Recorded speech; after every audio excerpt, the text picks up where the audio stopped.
Selamat pagi dan salam sejahtera saya ucapkan kepada Madam Wahida, adik-adik penyiar dan rakan-rakan sekalian.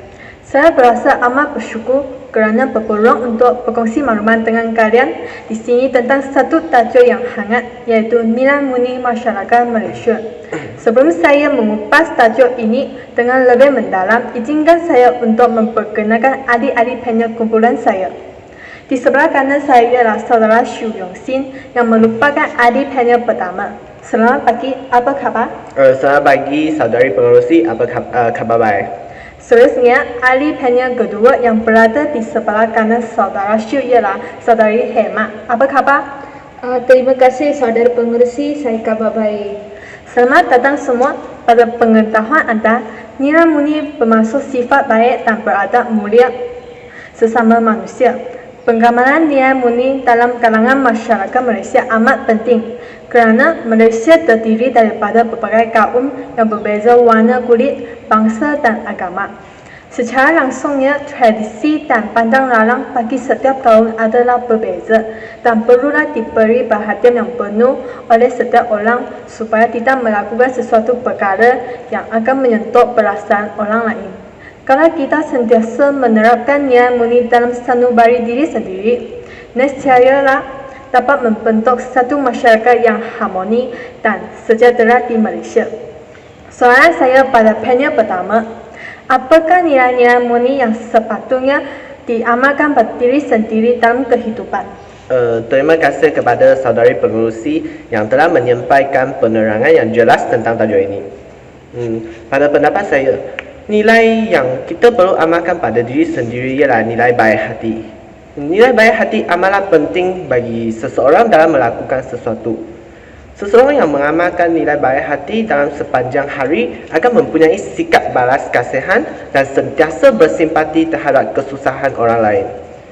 Seseorang itu akan bertimbang rasa dan mengambil kira keperluan dan perasaan orang lain. Dia tidak akan mengkritik orang sesuka hati dan sentiasa berhati-hati semasa bertutur supaya sepanjang pertuturan tidak akan menyentuh perasaan orang lain. Dia juga sanggup memberi dan menerima pandangan serta memahami perasaan dan keperluan orang lain. Dia akan menerima pandangan orang lain secara terbuka hati dan sentiasa berusaha untuk membaiki kelemahan diri. Selain itu, seseorang itu tidak akan berdendam dengan orang lain. Dia akan sentiasa mengamalkan sikap saling bermaafan, iaitu sikap sanggup memaafkan orang lain dan meminta maaf kepada orang lain. Dengan itu, seseorang itu akan berhidup dalam suasana yang positif dan aman. Dia juga akan sentiasa bercuba untuk membantu orang lain dan secara tidak langsung imejnya yang baik akan dibentuk. Oleh itu, nilai baik hati amatlah penting bagi seseorang individu. Selain itu, nilai kejujuran juga amat pentinglah untuk membentuk manusia yang mempunyai sasi yang baik. Nilai kejujuran dapat memupus sikap amanah pada diri seseorang. Seseorang itu akan mempunyai sikap bertanggungjawab dalam melakukan sesuatu tugas yang diberikan dan dapat menimbulkan kepercayaan dan keyakinan daripada orang lain. Pada masa yang sama, imej diri seseorang yang berpositif itu akan dibentuk dan personaliti seseorang itu juga akan disanjung dan dicontohi oleh orang lain. Selain itu, dengan nilai kejujuran, seseorang itu akan sentiasa bercakap benar. Dia akan mengatakan perkara yang benar tanpa menokok atau bersembunyi. Lama-lamanya, percakapannya akan dipatuhi oleh orang lain kerana dipercayai oleh orang lain. Di samping itu, seseorang itu juga akan ikhlas terhadap orang lain. Sebagai contohnya, dia akan melakukan sesuatu secara suci hati tanpa mengharapkan balasan daripada orang lain. Dengan hati yang ikhlas padanya, dia akan dihormati dan disukai oleh orang di sekelilingnya. Secara tidak langsung, kawan baiknya juga akan bertambah baik kerana akan berasa selesa apabila berinteraksi dengan dia. Begitu menariknya maklumat yang dikongsikan oleh ahli panel pertama. Saya amat bersetuju dengan pendapat ahli panel pertama bahawa kita mestilah sentiasa memberikan bantuan kepada orang susah dengan hati yang ikhlas dan bercakap jujur tentang apa yang kita lihat dan apa yang kita sudah buat. kita perlulah memupuk nilai murni yang baik pada diri sendiri terlebih dahulu, barulah kita dapat mempengaruhi orang di sekeliling kita untuk menjadi seorang yang bersahaja dan sempurna. Namun begitu, nilai murni yang bertemakan keluarga juga perlu diberikan perhatian, kerana kita sebagai anak perlulah sentiasa berkomunikasi dengan ahli keluarga dan tinggal bersama mereka sepanjang masa yang lama. Oleh hal yang demikian, apakah cadangan ahli penyer pertama tentang nilai-nilai murni yang perlu diamalkan dalam kalangan ahli keluarga? Baiklah, sebenarnya nilai murni yang penting dalam keluarga ialah nilai hormat dan taat serta nilai kasih sayang dalam keluarga. Seseorang yang mempunyai sikap hormat dan taat kepada ibu bapa dan penjaganya akan sentiasa memuliah dan patuh kepada mereka. Oleh itu, seseorang individu tidak akan melakukan sesuatu perkara atau perlakuan yang akan menyakitkan hati ibu bapa, di sampinglah berusaha untuk membalas jasa dan budi mereka yang membesarkan kita dan mendidiknya. Di samping itu, seseorang individu itu juga akan menghormati kepada ahli keluarga yang lain, dan itu dia akan menunjukkan rasa hormat serta memberikan layanan yang baik kepada ahli keluarga yang lain. Selain itu, dia juga akan sentiasa menghormati dan mematuhi pandangan ahli keluarganya dengan hati yang terbuka. Seterusnya, anak-anak juga akan menjadikan ibu bapa mereka sebagai suri teladan kerana menganggap ibu bapa mereka merupakan seorang yang sentiasa bersikap positif. Anak-anak juga akan mencontohi gerakan ibu bapa dan sentiasa melakukan sesuatu yang baik. Selain itu ialah nilai kasih sayang dalam keluarga. Nilai kasih sayang dalam keluarga dapat mengeratkan hubungan kekeluargaan. Selain itu, ia juga dapat mewujudkan keluarga yang harmoni, bahagia serta aman. Hal ini dikatakan demikian kerana setiap ahli keluarga menggunakan nada yang bersopan dan perkataan yang sesuai semasa bertutur sama lain. Dan itu, perasaan yang berasa sendiri tidak dihormati tidak akan timbul dan dapat mengelakkan berlakunya perselisihan dalam keluarga. Di samping itu, setiap ahli keluarga juga akan sentiasa mengambil berat kepada ahli keluarga yang lain. Contohnya, mereka akan sentiasa mengambil berat tentang kesihatan atau status pelajaran ahli-ahli keluarga mereka. Hal ini dapat memupuk sikap saling memerlukan antara satu sama lain. Oleh itu, apabila berlakunya sesuatu kesusahan, mereka boleh berbincang bersama-sama dan berusaha untuk mencari satu penyelesaian sesuai untuk mengatasi masalah yang dihadapi. Secara tidak langsung, setiap orang akan berasa bahagia dan berusaha untuk merekakan suasana itu. Selain dari itu, nilai kasih sayang dalam keluarga juga dapat mengekalkan institusi keluarga yang sempurna. Keluarga itu tidak akan berpecah belah dan akan bersatu hati sesama lain selama-lamanya. Terima kasih kepada penyer pertama. Setiap ahli keluarga mestilah saling membantu dan mengambil peran antara satu sama lain. Kasih sayang itu penting untuk memajukan potensi anak-anak dalam kehidupan. Hal ini demikian kerana anak yang diberikan perhatian yang cukup bukan sahaja berasa dirinya disayangi, dipentingkan dan dihargai, tetapi juga menjadi sokongan kepada mereka untuk memotivasi dirinya untuk terus berkembang dalam kehidupan.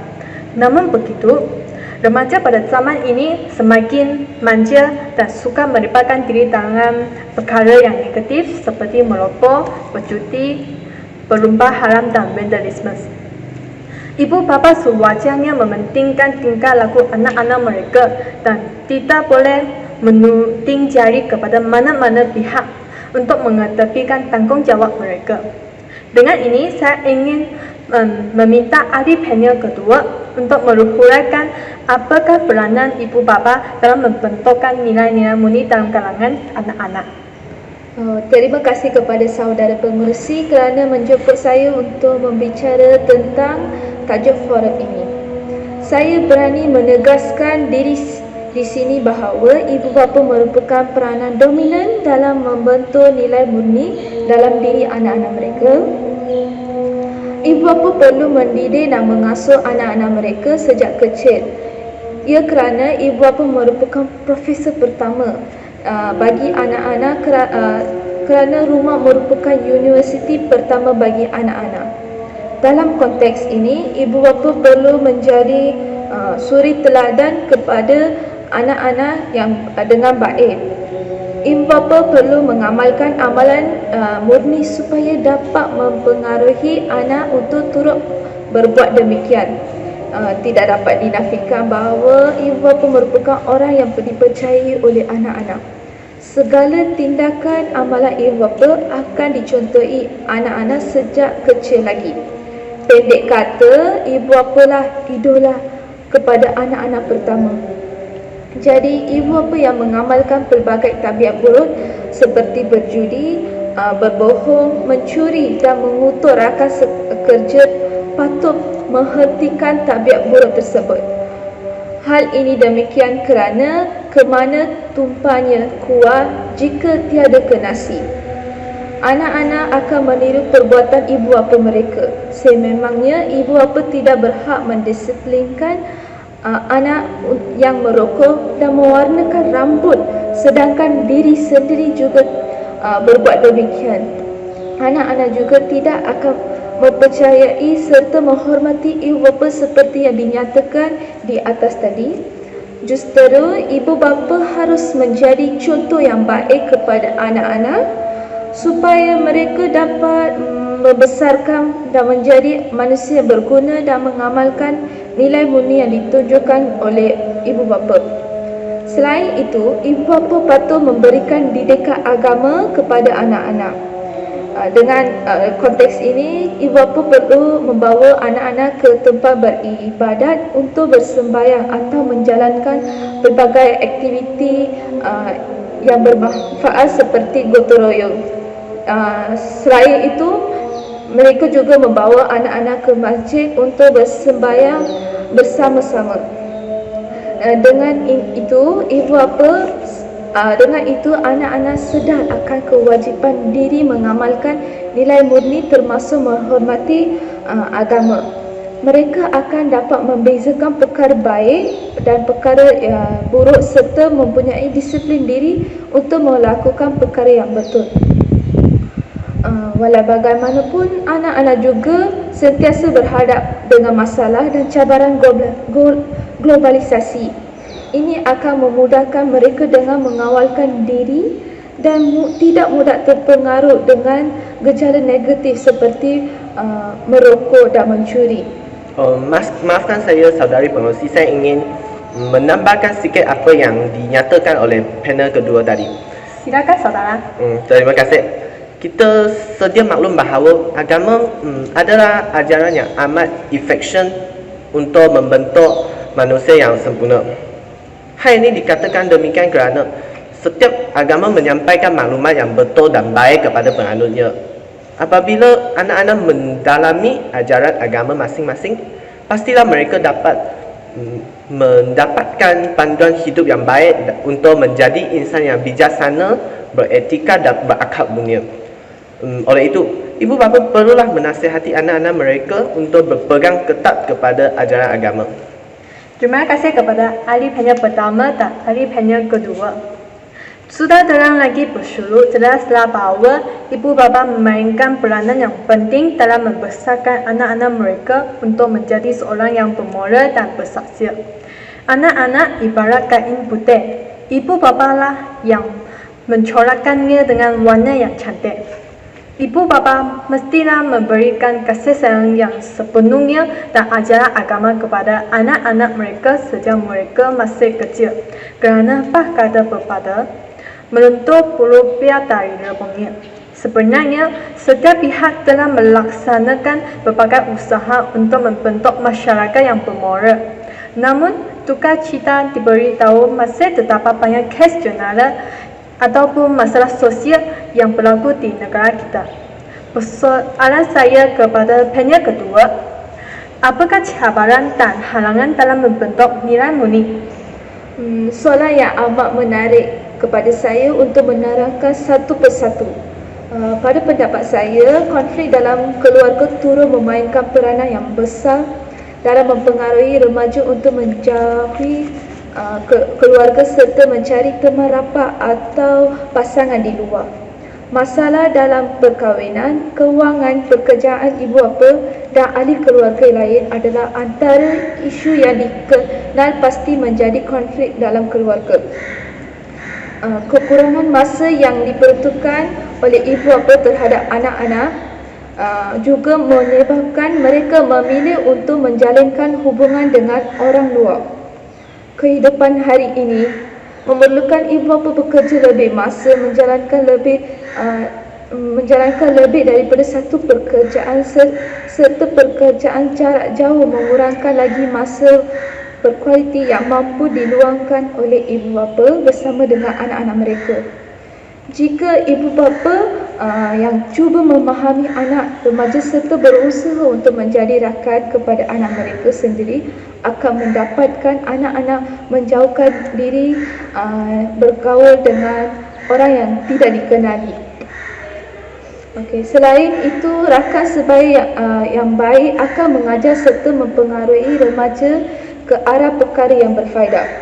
Namun begitu, rakan sebaya juga terlibat dalam masalah sosial, sering berjaya mempengaruhi rakan yang lain kerana usia yang hampir sama membolehkan kepercayaan diperolehi dengan mudah. Rakan sebaya yang berkongsi masalah yang sama menyebabkan mereka merasakan rakan adalah orang yang paling memahami dirinya dan mengetahui jalan penyelesaian terbaik, sedangkan tiada semuanya berkadang begitu. Sebagai anak remaja yang kebanyakan gemar berkawan dengan secara kumpulan, remaja juga didapati mudah mengikuti ajakan rakan sebaya agar mereka mudah diterima dalam kumpulan. Oleh disebabkan walaupun ada kalanya mereka telah mengetahui keburukan perlakuan tersebut, namun remaja masih melakukannya. Dengan ini dapat dilihat di mana rakan sebaya yang negatif merupakan sebab utama nilai murni tidak dibentuk sepenuhnya dalam masyarakat. Maaf dikatakan kerana saya tidak bersetuju dengan pendapat ahli panel kedua bahawa rakan sebaya negatif merupakan faktor utama nilai murni sukar untuk diamalkan dalam masyarakat. Pada pengetahuan anda, anak-anak yang dilahirkan pada zaman ini telah didedahkan kepada internet dan teknologi yang canggih. Oleh hal yang demikian, saya berpendapat bahawa pengaruh media massa adalah halangan dan cabaran dalam membentuk nilai murni. Bolehkah saudara panel pertama untuk menerangkan bagaimana media sosial mempengaruhi akhlak masyarakat? Tentulah saudari pengerusi, pengaruh TV, video dan media massa yang lain telah mempengaruhi cita rasa, gaya hidup dan perubahan nilai hidup seseorang, dan memotifkan keuntungan sesetengah media massa seolah-olah tidak menghiraukan langsung bahawa program-program tulisan, rancangan-rancangan yang disajikan dan bahan-bahan yang dipaparkan kepada golongan massa membawa wujudnya sikap hedonisme, budaya misif atau kebebasan yang bercanggah dengan agama dan budaya masyarakat. Generasi muda lebih cenderung untuk melakukan perkara yang pernah didengar atau dilihat di media massa atau media sosial, kerana mereka mempunyai naluri ingin mencuba. Sebenarnya sikap ingin mencuba ini merupakan sikap yang baik, tetapi bukan sewenang-wenangnya. Mereka akan mempelajari apa yang negatif yang terdapat dalam video dan media massa. Sila bagikan contoh-contoh bahan negatif yang disebarkan oleh media massa. Sebagai contohnya, bahan negatif ialah video vandalisme, bahan lucu, keganasan dan budaya barat. Walaupun perkara-perkara ini telah menentang ajaran nilai murni, tetapi mereka berasa perasaan diri lebih penting daripada ajaran nilai moral. Kan kalau kita dapat lihat bagaimana cerita barat menonjolkan cinta yang selalunya berkesudahan dengan mainan asmara. Ini membuat mereka merasakan bahawa memang itu adat bercinta dan adat arus generasi.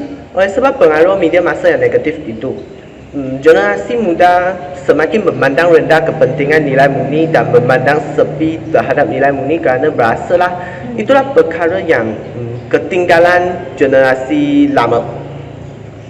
Tidak dapat dinafikan bahawa pembangunan negara dari sudut ekonomi adalah sesuatu yang amat penting bagi mewujudkan masyarakat dan negara yang maju dan aman. Kesan positif dari pembangunan ini memang tidak dinafikan, tetapi kesan negatifnya tetap ada. Jadi, apakah kesan negatif daripada pembangunan itu? Silakan saudara panel pertama. Okay.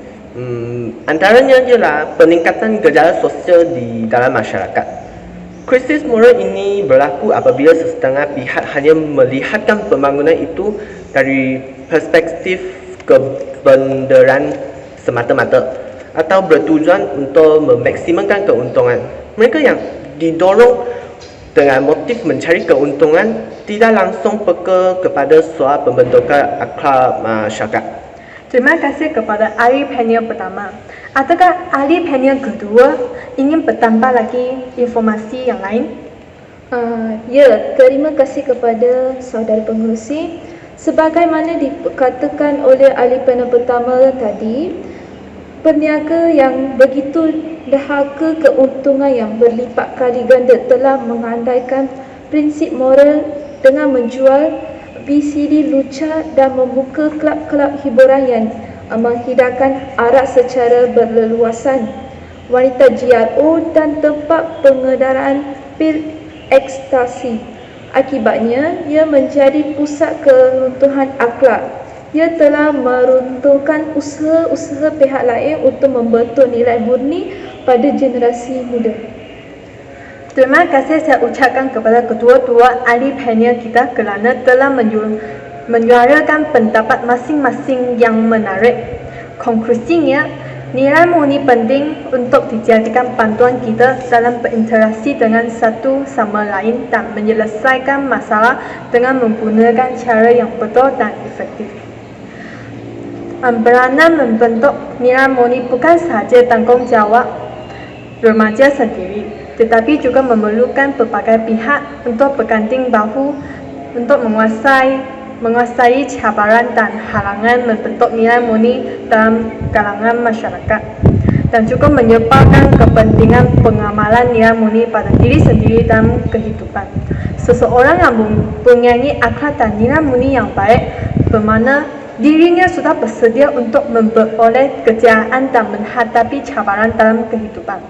Semoga forum ini bermanfaat kepada semua hadirin yang dihormati. Sekian, terima kasih.